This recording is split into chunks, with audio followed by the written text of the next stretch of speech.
Okay, this is Mike and Lou again. We're going to close up this series of smallmouth, chasing smallmouth. And what we're going to get into now is rod and line weight, sinking lines and floating lines. And again, we're talking mostly about stream and creek and river fishing here, not so much lakes.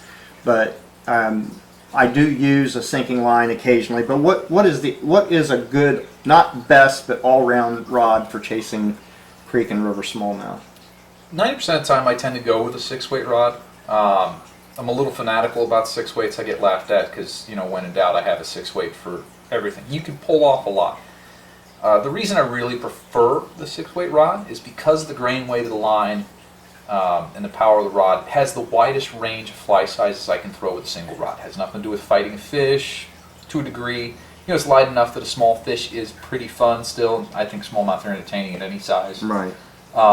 It's heavy enough that you don't often run the risk of, I can't get this large fly into that area. Sometimes you're wading a small stream, and I've showed up with a 4-weight, and then I see, some shad have moved upriver, and there's a pot of large smallmouth focused in on some 6-inch long shad. I'm kind of SOL when that happens. Right. I like to have my 6-weight as a just in case.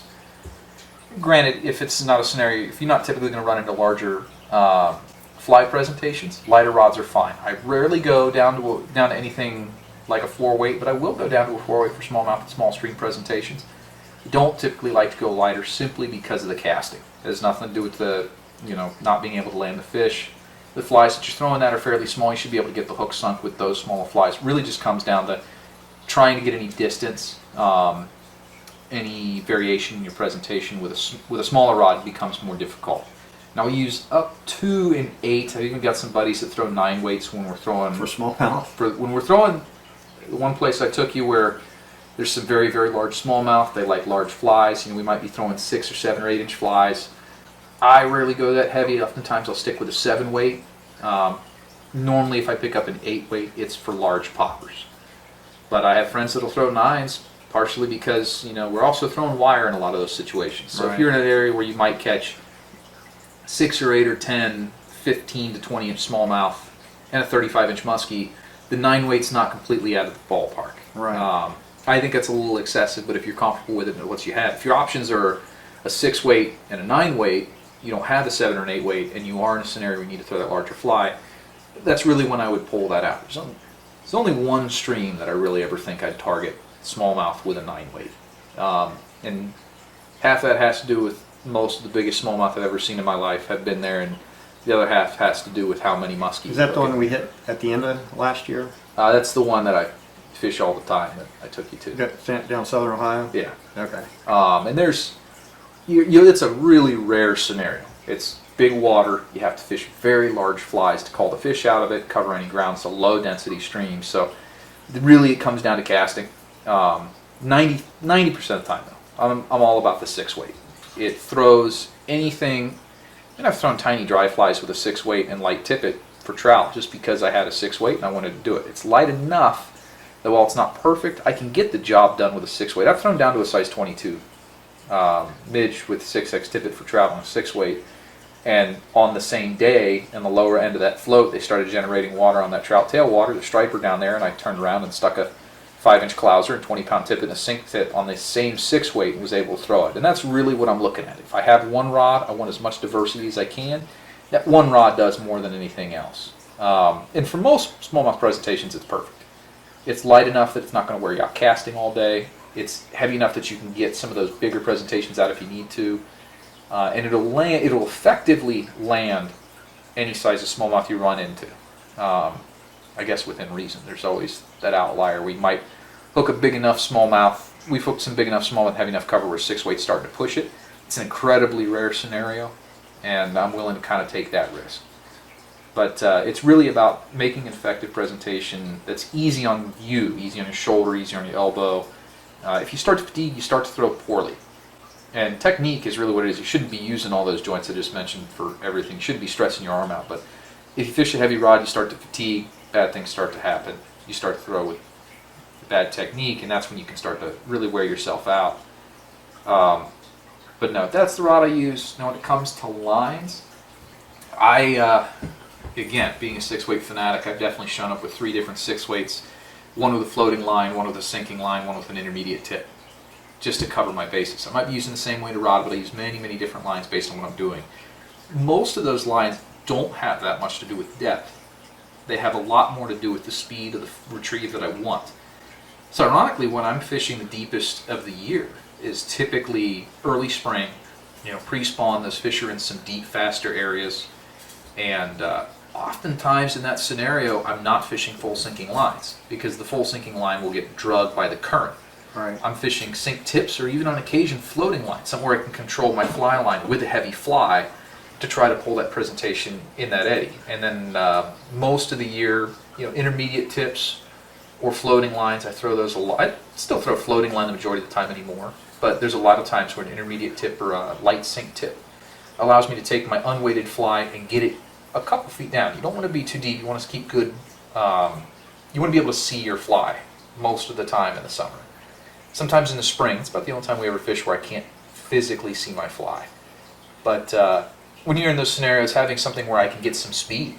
The joke is when we throw full sinking lines, it's usually because I'm trying to fish the fly really fast.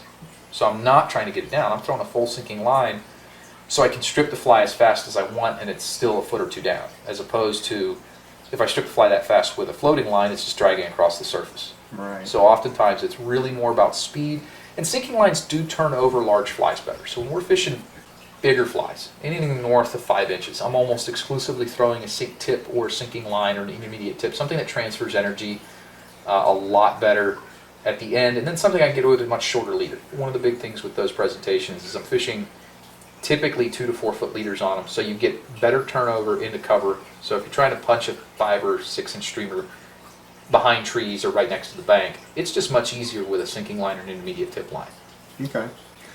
All right. Well, we'll go ahead and close this up here, but to kind of close things out, the most important thing that people need to consider when they want to do their smallmouth fishing, whether they've been doing it for a while or they're just getting started, I think is just don't be afraid to experiment. Just get out there and just fish, No. and then learn as you're doing it. Smallmouth are fantastic because they're so curious, Right. because they can be so aggressive. They are the fish that if you want to experiment, you can't. I would almost say that there's no wrong answer to catching a smallmouth. Right. There are some much less effective answers, Right. but man, I've had to meet some weird stuff. I caught a smallmouth on a 17-inch fly fishing for muskies. I've caught smallmouth on zebra midges drifting for trout. I know, that's crazy. They will eat just about anything, Yeah. given the right times. Your odds go up though when you do get into the right equipment, the right flies. That's the big thing. And if you have equipment that's not quite right, the good thing about smallmouth is most people have a 4, 5, 6, 7 weight. Right.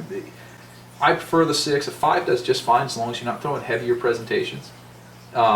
Most people have a couple of the right flies. I'm gonna get all sorts of crud because I never mentioned woolly buggers in the flies. Woolly buggers are good.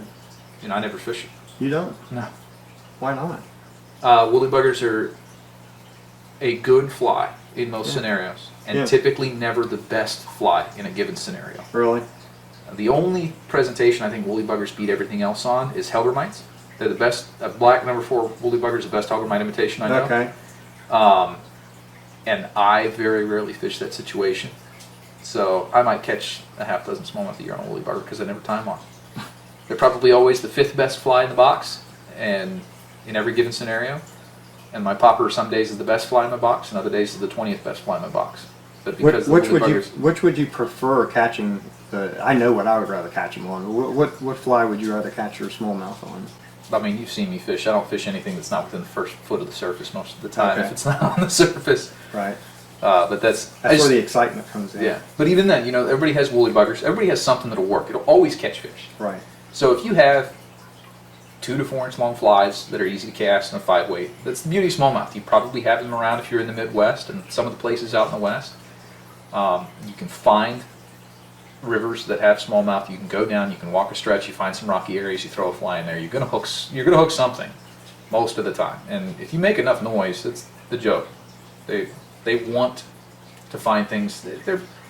I once read